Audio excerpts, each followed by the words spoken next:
श्रीं क्रीं श्रीं कुबेराय अष्टलक्ष्मी मम गृहे धनं पूरय पूरय नमः।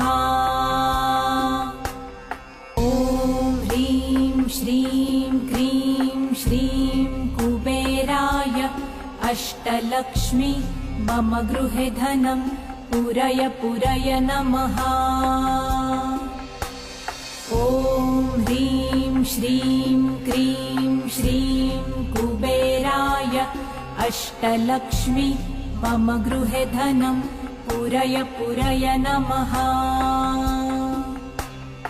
ॐ ह्रीं श्रीं क्रीं श्रीं कुबेराय अष्टलक्ष्मी मम गृहे धनं पूरय पूरय नमः।